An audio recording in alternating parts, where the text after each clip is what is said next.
Hi friends, welcome back to our channel.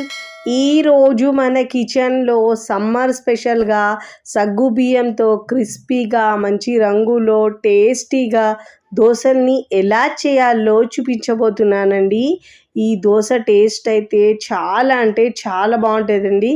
ఇలా చేసిన దోశలు అయితే మీ ఇంట్లో వాళ్ళకు కూడా చాలా బాగా నచ్చుతాయండి. అంత టేస్టీగా క్రిస్పీగా వస్తాయండి. మీరు క్రిస్పీగా దోశలు తినేవాళ్ళు ఈ వీడియోని మీరు అస్సలు మిస్ కాకండి. అంత టేస్టీగా ఉంటాయండి.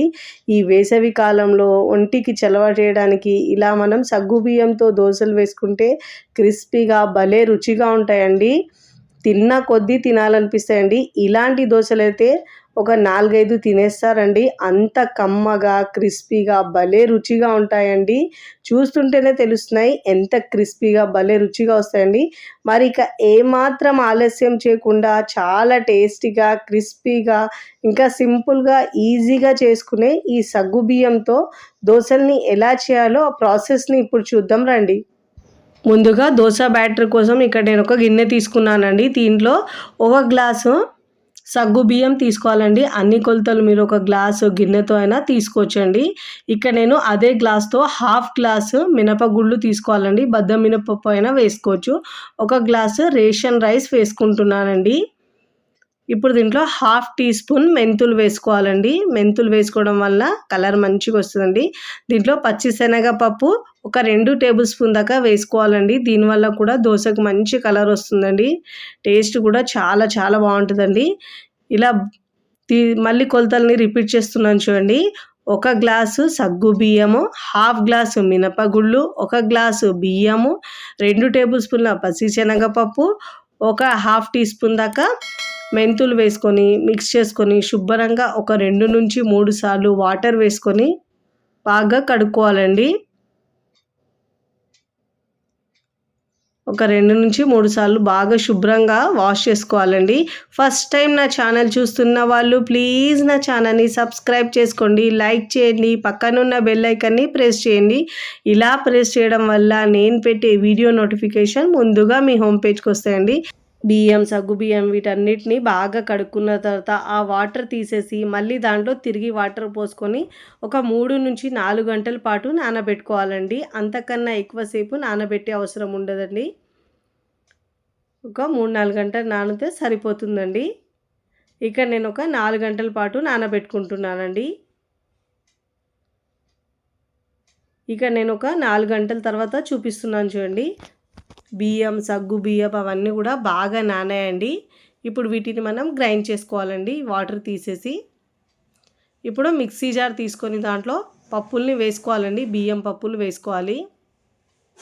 చాలా క్రిస్పీగా చాలా టేస్టీగా ఉంటుందండి. సగ్గు బియ్యం వేస్తాం కాబట్టి చాలా క్రిస్పీగా వస్తుంది. ఫస్ట్ టైం చేసిన వాళ్ళకు కూడా చాలా ఈజీగా చేసుకోవచ్చండి. ఈ దోశలు అయితే అంత బాగా కుదురుతాయండి. ఇప్పుడు ఇలా బియ్యము, సగ్గు బియ్యం వేసుకున్న తర్వాత దీంట్లో కొద్దిగా వాటర్ యాడ్ చేసుకొని ముందుగా నానబెట్టుకున్న వాటర్ ఉంది కదండి, అదే వాటర్ కొద్దిగా వేసుకొని మెత్తగా అంటే మరీ మెత్తగా కాకుండా సన్నటి రవ ఎలా ఉంటుందో అదే విధంగా గ్రైండ్ చేసుకోవాలండి. మరీ లావుగా ఉండొద్దు. కాస్త సన్నటి రవలాగా ఉంటే మనకు క్రిస్పీగా వస్తాయండి దోశలు అయితే. ఇదే విధంగా మిగతా పిండిని కూడా గ్రైండ్ చేసుకొని అదే గిన్నెలోకి వేసుకొని ఇలా చేత్తో బాగా మిక్స్ చేసుకోవాలండి. మనం ఎంత బాగా ఇలా బీట్ చేసినట్టు మిక్స్ చేసుకుంటే పిండి అంత బాగా పొంగి దోశలు అయితే చాలా బాగా వస్తాయండి. ఇడ్లీ పిండి, దోశ పిండి ఏ పిండికైనా మనం ఇదే విధంగా మిక్స్ చేసుకోవాలండి. అప్పుడే మనకు దోశలైనా, ఇడ్లీలైనా, వడలైనా కూడా చాలా సాఫ్ట్గా చాలా బాగా వస్తాయండి. ఇప్పుడు ఇలా 2 నుంచి 3 నిమిషాల పాటు బాగా మిక్స్ చేసుకున్న తర్వాత మూత పెట్టేసి కనీసం 8 గంటల పాటు పిండిని పులియనివ్వాలండి. నేనైతే ఇక్కడ ఓవర్ నైట్ పులియడానికి పెట్టుకున్నాను పిండి. ఓవర్ నైట్ తర్వాత చూపిస్తున్నాను చూడండి పిండి ఎంత బాగా పులిసిందో.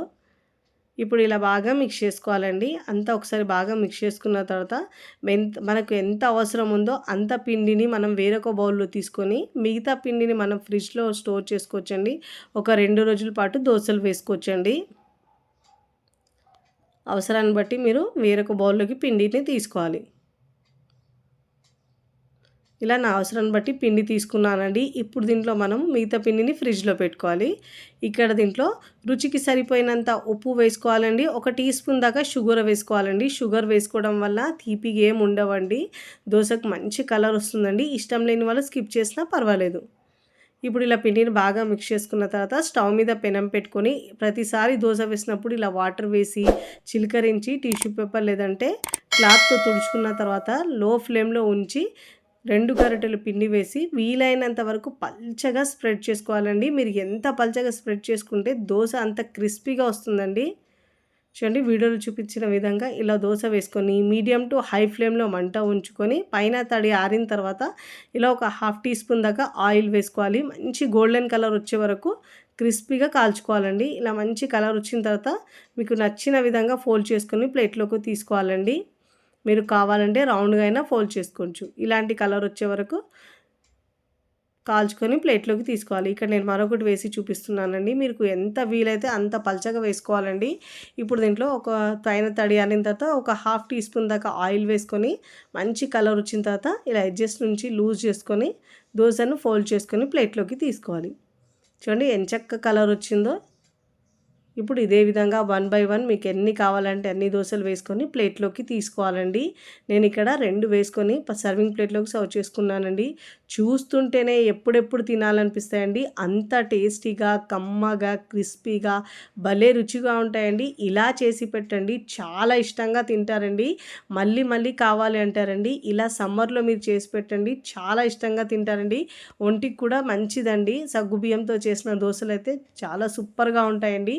మీరు కూడా తప్పకుండా ఈ సగ్గుబియ్యంతో చేసిన క్రిస్పీ దోశలను ఒక్కసారి ట్రై చేయండి. ట్రై చేసి ఎలా కుదిరిందో కామెంట్ ద్వారా తెలియచేయండి. మీకు నచ్చిన చట్నీతో సర్వ్ చేసుకోండి. వీడియో నచ్చితే లైక్ చేయండి, ఫ్రెండ్స్ ఫ్యామిలీకి షేర్ చేయండి. మరికొన్ని టేస్టీ సింపుల్ క్విక్ రెసిపీస్ కోసం టీ కిచెన్ని సబ్స్క్రైబ్ చేసుకోండి. కామెంట్ చేయడం అస్సలు మరవకండి. Thanks for watching.